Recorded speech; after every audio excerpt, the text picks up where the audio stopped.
Hello students, we will study about the chapter of social studies, that is history. Chapter number 3, the first farmers and herders, means पहले किसान और चरवाहे. So let's start the new chapter. The Neolithic age means Navpashan Kal. About 10,000 years ago, man progressed to the Neolithic age or the New Stone age. Man's life changed in this period due to some major achievements like the beginning of agriculture, the invention of the wheel, and the making of pottery. लगभग 10,000 साल पहले जो man है यानी कि इंसान जो है, इंसान ने काफ़ी प्रोग्रेस की थी नवपाषाण काल में, जिसे न्यू स्टोन एज भी कहा गया था. अब जो मानव की लाइफ है वो बदलती चली गई इस पीरियड में, इस समय काल में, और कुछ बड़े बड़े जो है उपलब्धियां भी उन्होंने हासिल की शुरुआत में, जैसे कृषि के क्षेत्र में, और जो पहिए का इन्वेंशन किया था उन्होंने, पहिए की जो खोज की थी, और कुछ मिट्टी के बर्तन बनाने में भी उन्हें काफ़ी उपलब्धियां हासिल हुई. The first step in men's advancement in the Neolithic age was that man had learned from his experience and started making a variety of stone tools like axes, sickles, spears, bows and arrows. अब यहाँ पर जो उनका पहला कदम था इन मानव की उपलब्धि का, तो वो नवपाषाण काल में था कि मैन जो थे इंसानों ने सीखा कि और अनुभव भी किया, और जब उन्होंने कई तरह के अलग अलग किस्म के पत्थरों के औजार बनाए, जैसे कि यहाँ पर कुल्हाड़ी, दराती, भाला, धनुष और तीर.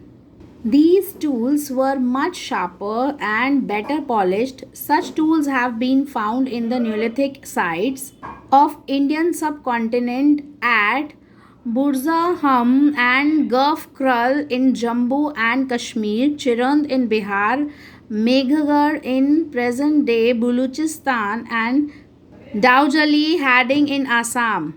ये औज़ार जो हैं वो शापर यानी कि काफ़ी तेज़ थे और इन्हें अच्छे से पॉलिश किया जाता था, और ये औज़ार जो है वो नवपाषाण साइट पर ही पाए जाते थे भारतीय उपमहाद्वीप, जैसे कि जो बुर्जाहम और जो यहाँ पर गफ क्रुल जो जम्मू और कश्मीर में है, चिरंद जो बिहार में है, और मेहरगढ़ जो प्रेजेंट डे आज बलूचिस्तान है, और डाउजली हैडिंग जो आसाम में है. तो ये औजार जो है वहाँ पाए गए.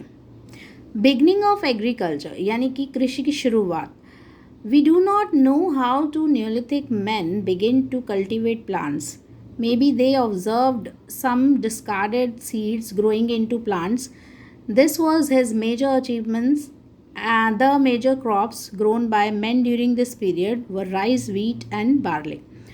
The person who first made this observation was perhaps the world's first scientist. Knowledge of food production completely transformed the life of early man, and this change has been called the Neolithic Revolution.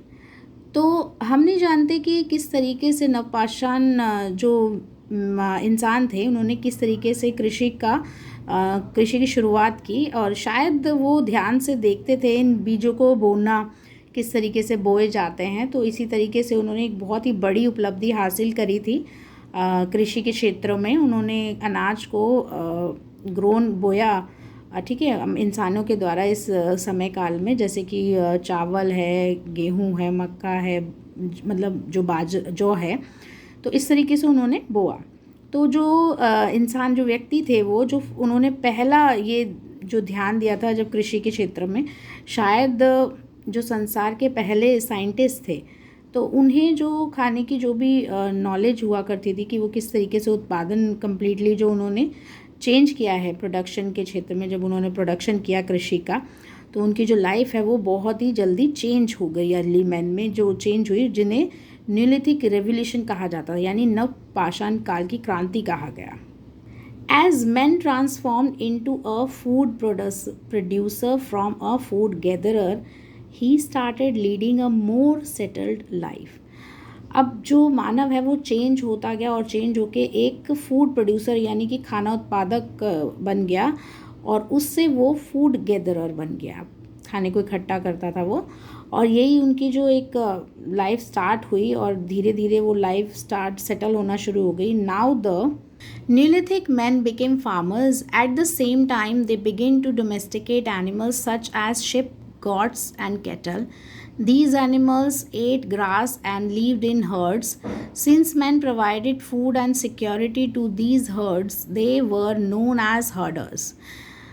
अब यहाँ पर जो नव काल में यानी कि नव पाषाण काल के जो आदमी हैं वो फार्मर बन गए.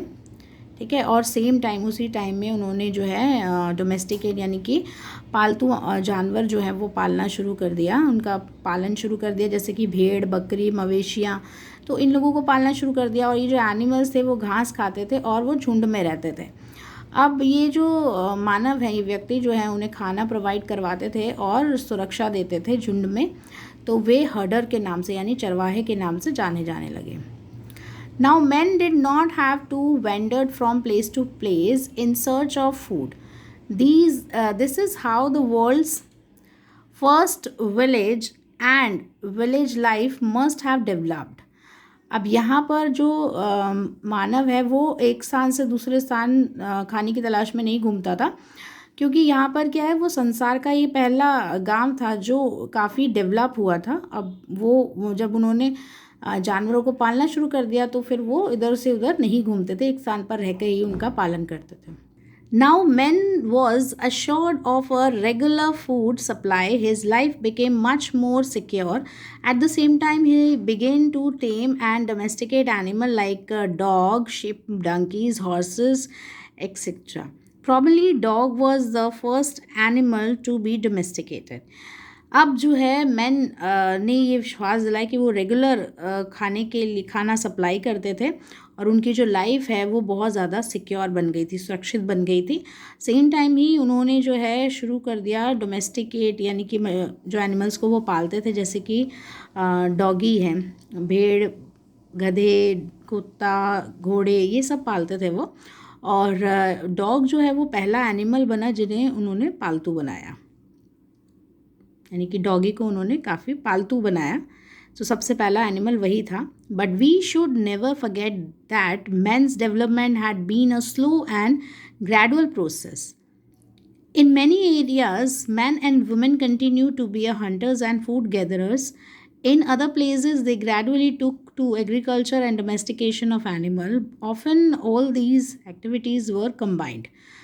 लेकिन अब यहाँ पर जो है हमें भूलना नहीं चाहिए कि ये जो भी उपलब्धियाँ हैं, जो सुधार हैं, काफ़ी धीरे धीरे चला है ये प्रोसेस. और काफ़ी एरियाज़ में हमने देखा है कि जो मेन और वुमेन हैं दोनों ही कंटिन्यू करते हैं, वो दोनों एक साथ शिकार करते थे, खाना इकट्ठा करते थे कई जगहों पर.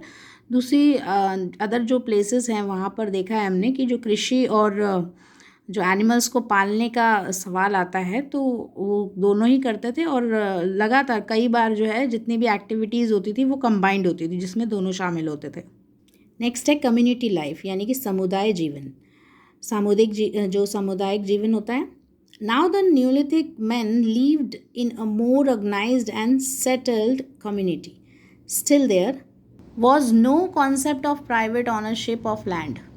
अब जो नवपाषाण व्यक्ति है वो ज़्यादा संगठित करता है रहने के लिए और एक सामुदायिक जो समुदाय में रहता है वो समुदाय में रहना पसंद करता है. और अभी भी वह वहाँ उनका कोई कॉन्सेप्ट नहीं है, प्राइवेट ऑनरशिप नहीं है ज़मीन की. वो एक साथ कहीं भी जहाँ भी रहते हैं वो एक साथ रहते हैं. The groups lived in a harmony and practice social equality. Most probably the eldest और the strongest member of the group was made the leader who was supposed to coordinate all the activities of the group.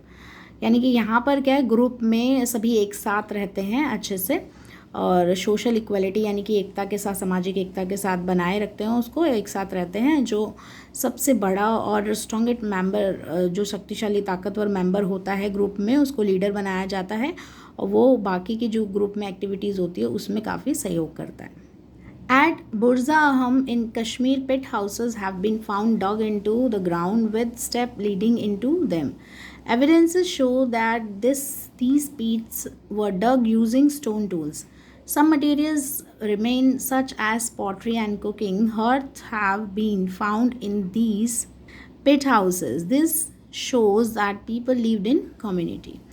यानी कि जो बुर्जाहम जो कश्मीर में है उसमें देखा होगा कि पिट हाउसेस उन्होंने वहाँ पर खोजे हैं, मिले हैं, ग्राउंड में खुदाई करके पिट हाउसेस बनाए गए हैं। तो ये पहला एक कदम था जहाँ पर काफ़ी जो सबूत मिले हुए हैं, देखे गए हैं वहाँ पर कि जो औज़ार हैं उनसे खोद कर जो है पिट हाउसेस बनाए गए हैं। तो काफ़ी मटेरियल्स हैं और पॉटरी और कुकिंग, वहाँ मिट्टी के बर्तन भी होते हैं जिसमें कुकिंग भी की गई है ज़मीन में खोद कर। तो ऐसे भी घर वहाँ पर देखे गए हैं। तो ये शो करता है कि जो लोग हैं वो वहाँ भी समुदाय में रहते थे एक साथ।